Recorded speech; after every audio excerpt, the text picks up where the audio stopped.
Good evening. This is Mohammed Boogie from Holland, and I'm going to interview a very fine musician from Pakistan who has worked tremendously, tirelessly with a drummer called Pappu Sain. Please. Yes, My first question is, how did you meet Pappu Sain? that's a long story. 25 years back, somewhere in 1997, I was student in my undergrads in a university in Lahore, and our friends made a program to visit to the shrine of Baba Shah Jamal. That was sorry. That was probably the first time I went to Shah Jamal and I saw a wonderful world there. There were musicians, dancers, drummers, and so many Sufis and saints and fakirs. They were all around, gathered there, and there was entirely a different world.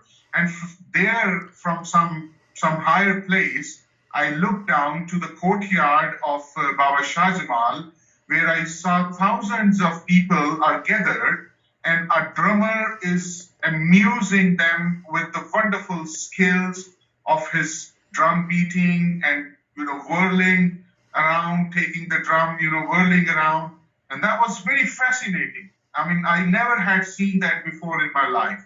That was the first connection when very first time I saw Pappu Sain playing dhol, and people were just crazy. They were making different slogans, different spiritual voices, and it was just wonderful beyond the word. So that was the time when I get closer to Sainji, and we started talking to each other, and then eventually in his love, in his respect, I was so intensely pulled towards Pappu Sain that I became part of his life. I became his follower, his student, his disciple, and I started traveling with Pappu Sain to the various shrines of Lahore and all around the Punjab. That was amazing time. If I could remember those things, how we were used to go to Seva, how we were used to go to Bulle Shah, and I was so proudly used to carry his drum on my shoulders, and that was the best part of all those memories, that when I was used to carry the drum of my teacher on my shoulders and he was used to come behind me. So that was the pride moment. May it be PTV station, Pakistan television, state television, or be it any other place, any other event, I am the one who is carrying the drum of Pappu Sain. So Pappu Sain was a real iconic and a true grassroots level artist of our Punjab. So this is something about your first question. I would like to say it is around 25 years since I met Pappu Sain, and we had a long journey of travel together to various countries. We played with various musicians, international artists, collaborations, and there was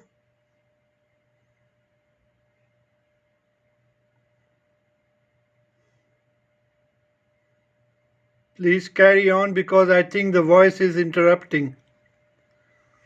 Now there was a call, so I have just cleared it out. Carry on.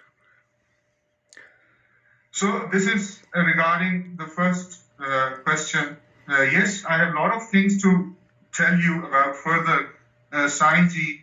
Like when I finished my studies, I came back to my hometown, and then after a certain time when I learned tabla from my own guru in Sialkot, and then I got back to Pappu Sainji around in 2003, and then we started sitting together, and me, who was once his student, now was able to start making different compositions.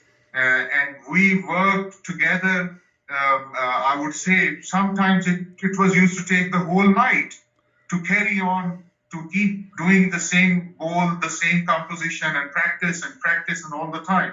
So we made things, we started making new things. And what was that new thing? For the first time in the history of Dhol, a classical tal, which is usually played on tabla, was played on Dhol for the very first time. We were used to recite the compositions. I was used to recite the compositions, and Sainji was used to play it on his Dhol. That was a phenomenal part. Otherwise, before that, the Dhol was a very traditional and folk kind of an instrument, which was used to make a simple 4 beats, 4 beats rhythms on different occasions. But in a proper classical form, Pappu Sain was the very first and only drummer, only original Punjabi dhol player who started playing the classical version of tabla on dhol. That was appreciated all around the world. We played the first appearance. The first appearance was in a London Parade event, which took place in 2007. We performed there, and we started, playing classical dhol on that. Then we took it to Germany, then we took it to Spain, and then to other part of the world, and people really appreciated, the combination of the recitation of bowls and being played on the dhol. So that was one phenomenal part out of it. So, in a way, you were trying to fabricate, or you were trying to go with the trend that Hazrat Amir Khusro had introduced while splitting the dholki into 2 parts and becoming a tabla. Yeah, that's beautiful and very well said, Boogie. And one main thing which includes in it that the recitation of those tabla compositions, which is a missing part these days or in these times, or you can say it is a disconnect now. We don't recite the compositions of tabla very often. In India, yes, there are few great masters who are carrying this tradition of recitation of tabla. So this is what we were trying to revive with Pappu Sain, and we were very successful in that. Even in all local concerts or shrines, we presented, we displayed this composition, and that was always appreciated, and more appreciated by the musical people, the people who are working in the music industry. They even admitted that this is a new phenomena, that if I'm playing, like if I'm reciting, so Sainji are exactly playing the same bowl. So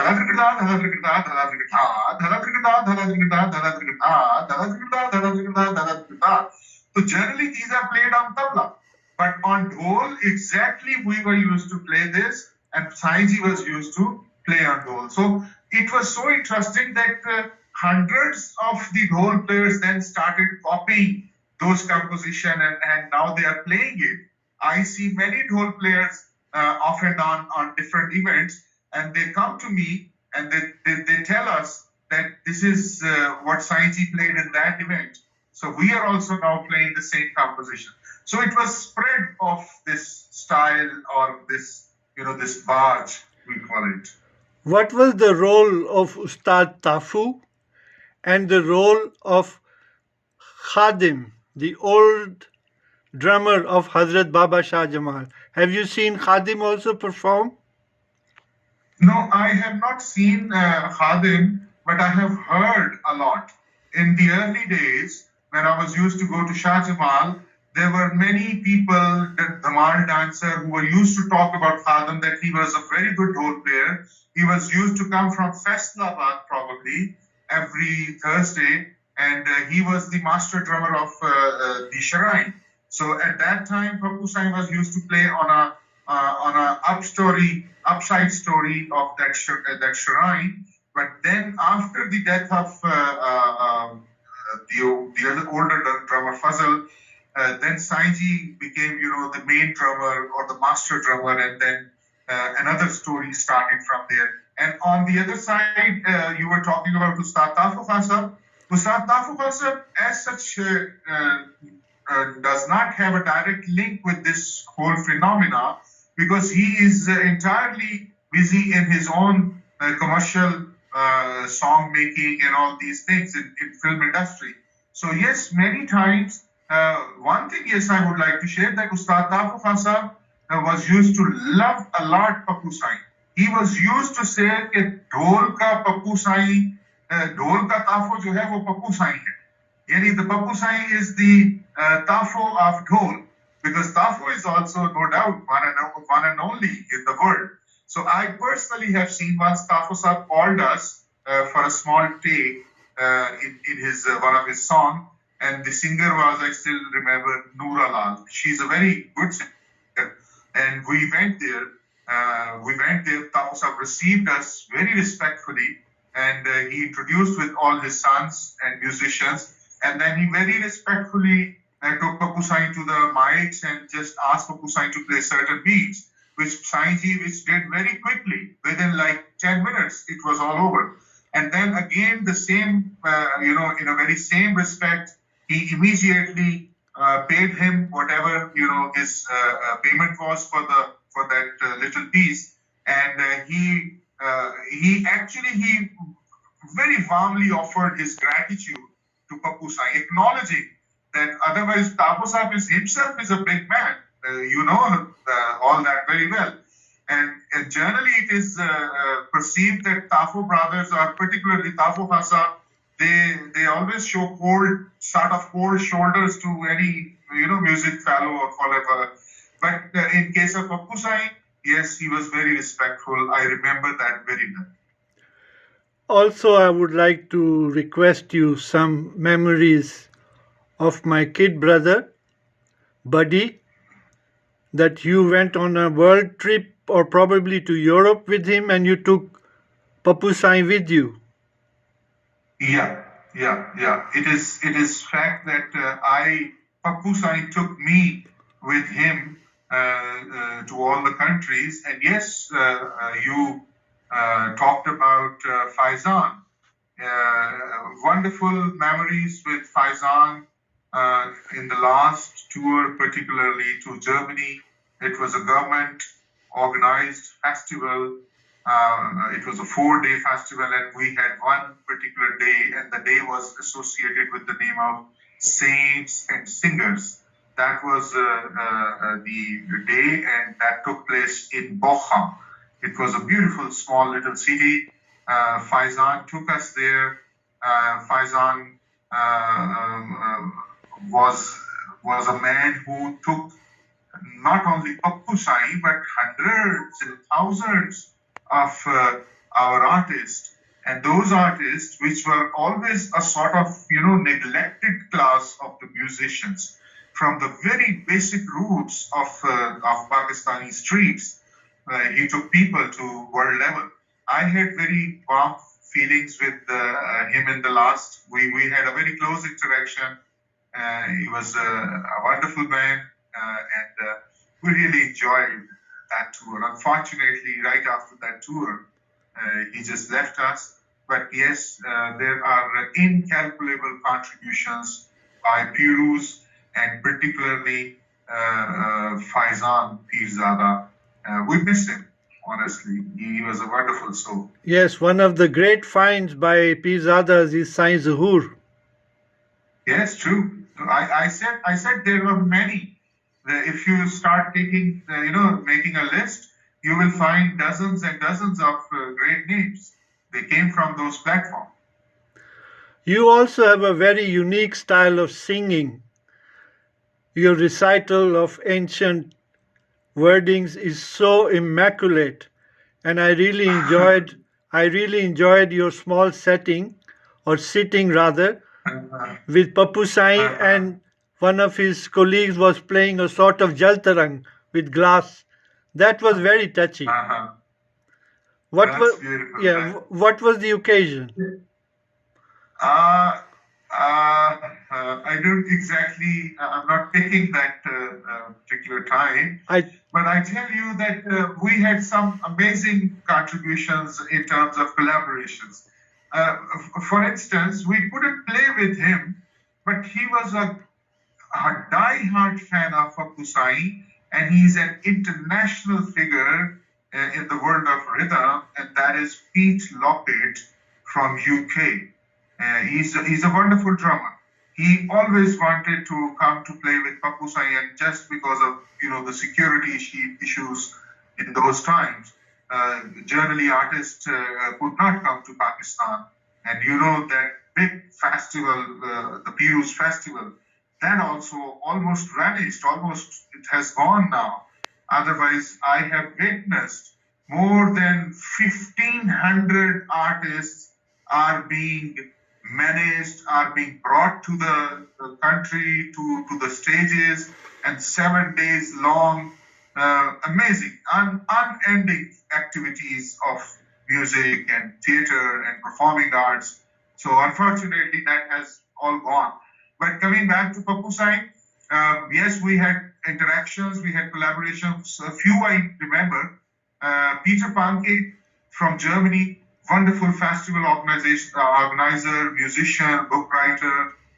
He is a die-hard fan again of Pappu Sain ji. He came to Pakistan to make a track with Pappu Sain. I was part of that. We went to a studio in Lahore and we had a wonderful session there. You might have seen that also. It is available on YouTube and Facebook. So that was again a wonderful. Then we had some interactions with the French musician, including Abaji. He was brought again by Pirus, and we had a wonderful session with them. And then there were many other students of Pappu Sain from. They were also musicians. There was a teacher, of music teacher in Lahore. He was from Ireland. And I still remember Corner. His name was Corner, and he was used to push me in the early days that, Kaleem, you come every Friday, every Thursday. Why don't you start learning? And literally, I got a laugh on myself that, no, I'm not supposed to learn it. I just come here for entertainment and enjoyment. So that was sort of first push that I had from him. And then I came closer to Sainji. Then we started reciting a few bowls. Very early days, Pappu Sainji was used to tell me, "Acha, Kaleem, okay, say this. Katta krigda, dala krigda." Ya is tarah se koi is tarah ke bowl we were used to recite. Then we had lots and lots of stories. Like you were saying that my recitation, we were used to play like